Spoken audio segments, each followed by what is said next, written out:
Okay, so I am ready to make the salsa for Glenn for his enchiladas.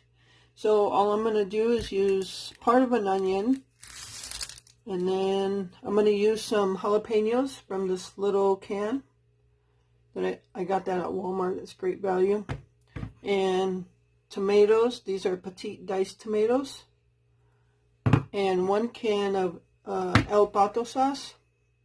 And if you watch my videos in the past, you know I like to use this quite a bit. And it also has jalapenos in it. So, and that's all I use for his salsa. Alright, so I'm going to get ready to start cutting up this onion. I've also been asked to show how I cut my onions so fine, because I cut them real small. So I'll go ahead and show that also. Alright, stay tuned. Okay, so I went ahead and opened up the jalapenos and the diced tomatoes, and I put some in this plastic bowl already. So I've got jalapenos. I didn't use all the jalapenos or diced tomatoes in this, so I put the remainder of the jalapenos in this little container, and the remainder of the tomatoes in this container. And he may want that for if we have omelets or something like that, or if we have another night of Mexican food. So that's ready to go. So all I got to do is cut up the onion, pour it in there, mix it up, and then pour in the pato sauce. Alright, so let's get that onion cut. Okay, so when I cut my onion and I cut them in real small fine pieces, I basically cut these strips real thin. Okay, so I mean, it's kind of like that. That's all I do. And I don't know if you can see, that's pretty thin. So that's how I cut them that way.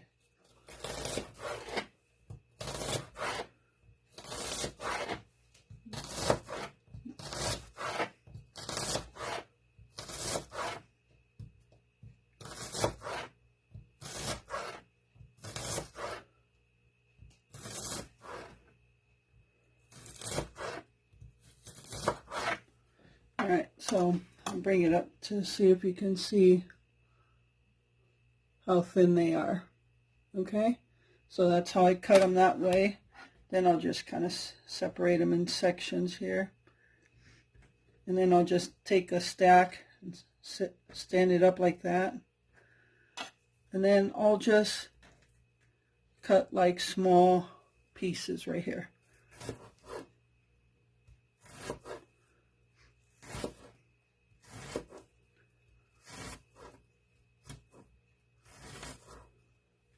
And then you can see, I'll bring it up to the camera. And that's basically it. That's how I cut them.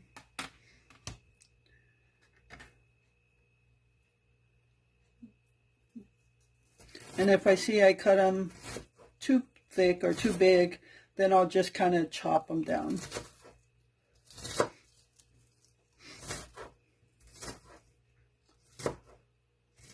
I do have a small food processor that I could put them in, but I used to use it all the time, but I just kind of end up doing everything by hand anyway, because you got to cut up the onion anyway to put it in there, because you can't just throw a whole onion in there.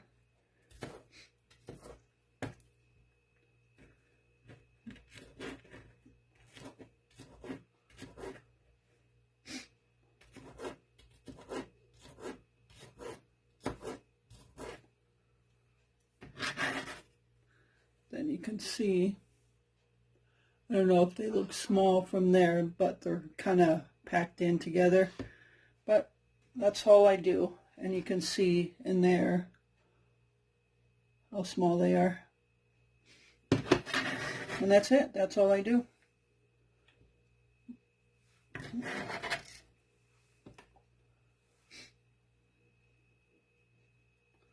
Then I'll just take another stack and do the same thing.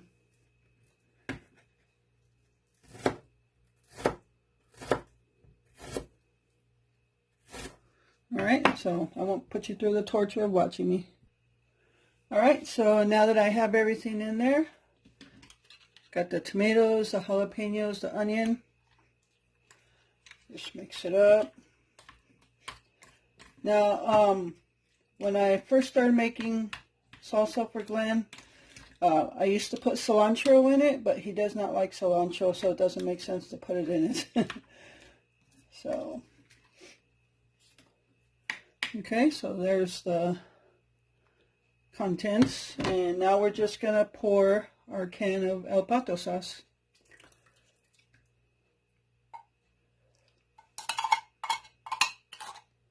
So I don't use any water in this. Now when I used to make this for Glenn, I actually used to make a bigger bowl of it. I used to put 2 cans of El Pato sauce, and he used to go through it pretty quick, but nowadays he doesn't go through it as quick anymore. Ever since his stomach problems started acting up, he really hasn't been able to eat the way he used to eat. Now, the last time I made this salsa, I think it was last week, I think he went through most of the salsa in one night with the tortilla chips I made. So, all right, and there it is. That's Glenn's salsa, and that's all I do. And he likes it that way, so that's it. All right, so I'm just gonna put this to the side, and it's gonna thicken up as it sits also.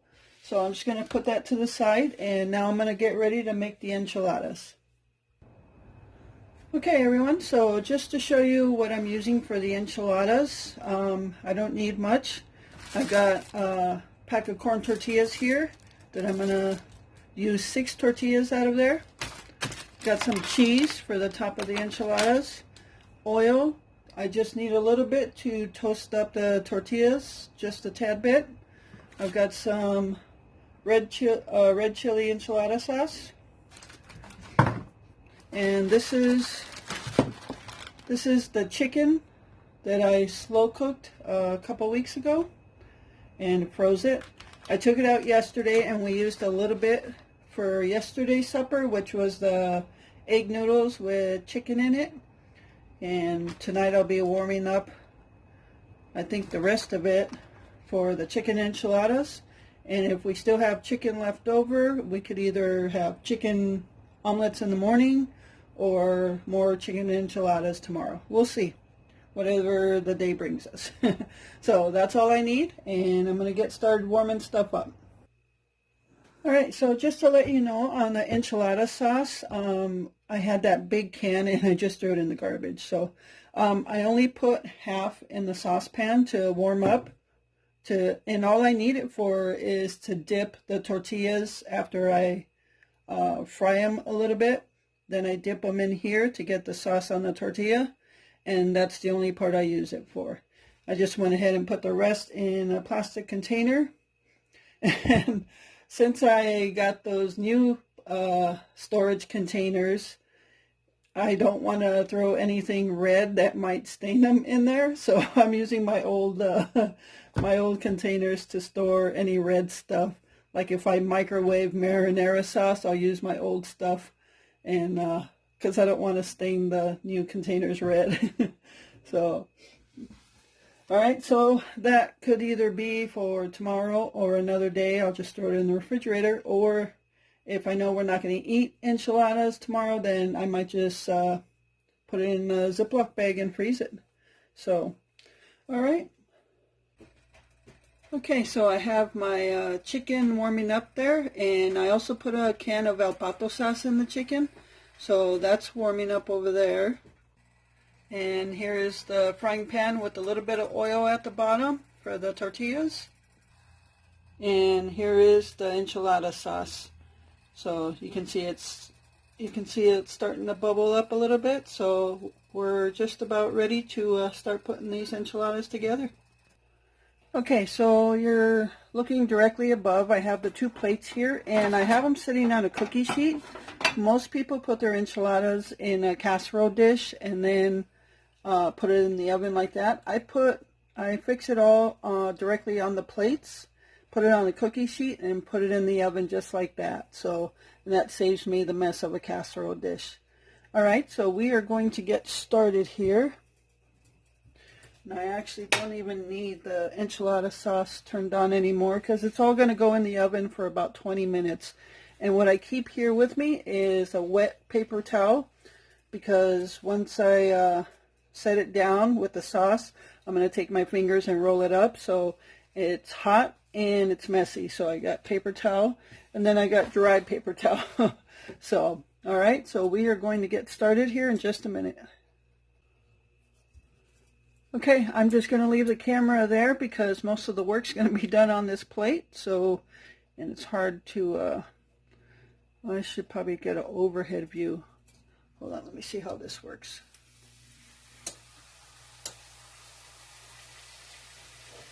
I'm just frying up a tortilla right now.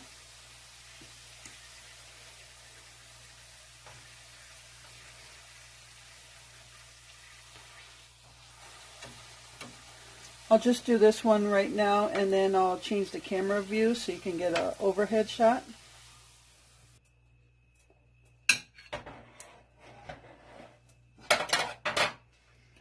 All right, now I'm going to put my chicken in there. If I bump the camera, please forgive me.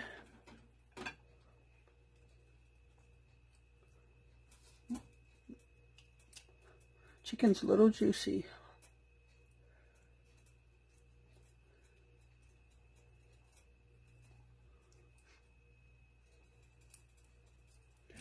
Alright, so now I'm just going to roll this up. I'm going to take it and just roll it up like this. And this is where the paper towel comes in handy. Just wipe my fingers. And then it's time for the next one. I'm going to get a different camera angle for you guys. Okay, that might be a little better. Excuse all the grease spots here. I've been frying many foods, and I can see the grease is building up, so it's going to be time to scrub this stove down. Alright, so I got my tortilla here. Get it with the tongs. Just put it in the frying pan with the oil. And I don't want it to be totally crispy, just enough where I'm going to dip it in the sauce.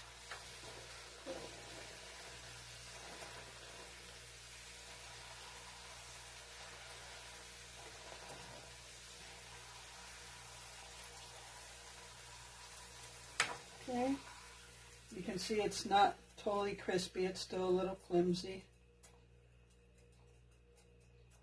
Just want to make sure all the oil's out of it. And then I just dip it in my sauce here.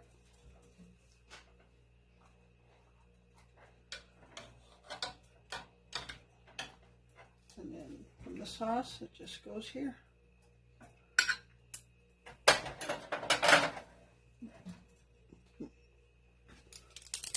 And then do the same thing.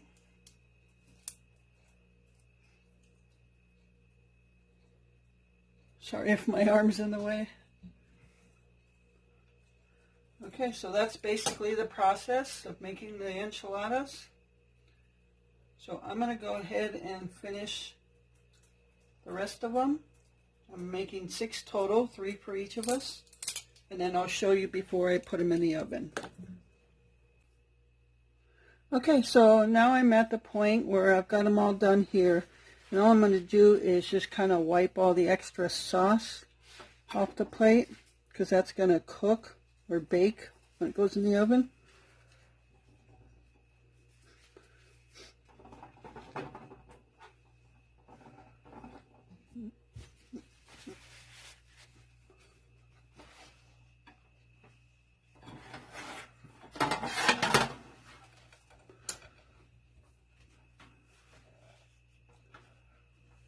Alright, so I'm not going to put any more enchilada sauce on top. That's about how we like it. Otherwise they're soggy. And basically I'm just going to put the cheese on them now and throw them in the oven. I've got my oven preheated already to 350. Yes, and the cheese will bake too on whatever falls on the plate.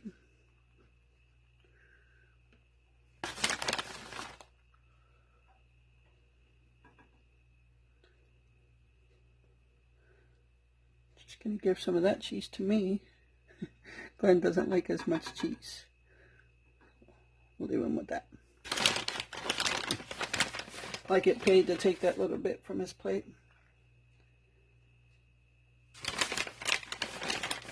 Yep, and that's all I do to make enchiladas. Yes, I'm having enchiladas with my cheese.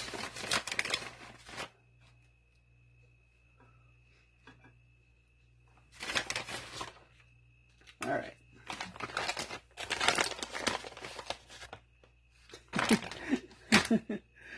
Okay, so these are on the cookie sheet and they are ready to go in the oven. So I'm going to put them in the oven for about 20 minutes so the edges get nice and crispy, and then I will be back when we're plated. Well, we're already plated, but when they're done. Okay, so here is my plate. I took it out a little earlier than Glenn's. He likes his a little more crispy, but I don't want my cheese to get too crispy. I like it when it's pooly, so that's my plate. My plate was in for about 18 minutes or so, maybe 17. So yeah, I am ready to eat. I'm going to have some sour cream with mine. I did buy avocados, but they are nowhere near being ripe, so they're very hard. So I'm not going to be able to use them for guacamole tonight. So stay tuned for Glenn's plate. Okay, so here's our plates for tonight, our chicken enchiladas. On this side here you have Glenn's plate, and of course with all that cheese it's my plate. So yeah, Glenn's going to have some salsa and sour cream, and I'll just have some sour cream. I did buy avocados, but they are way too hard to cut open right now. So chicken enchiladas, there it is, and that's what's for dinner on this Tuesday night. So stay tuned for dessert in a little while. Okay everyone, so I gave Glenn his piece, and I'm going to take not as big a piece. I'm going to just take like that much, because we were in the room taste testing it. So, couple things. And I'm going to give you my honest opinion. Just because I made it doesn't mean we like it. And it doesn't mean we don't like it. It's just, this is probably, wouldn't be one of our favorites. If you like a lot of peanut butter, you can definitely taste that peanut butter in there. And the 8 ounce of cream cheese definitely comes out. So for me, the cream cheese is okay, but Glenn doesn't like as much cream cheese. So, I mean, it tastes okay. It's not that it's a bad taste. The topping, the chocolate topping, when I first made it and tasted it, I could really taste the semi-sweet chocolate chips come out. So I was a bit afraid of that, how bitter the topping would be. But when Glenn tasted it, he said you can't taste any of the topping. So he said the crust is good. It's not that he didn't like the pie. I tasted it as well. It's very rich. So that's why I'm taking a small piece. And you need to have something to drink. And I don't mean coffee or a hot drink. You need a cold drink to wash it down. Like some nice cold milk. So, let me get this.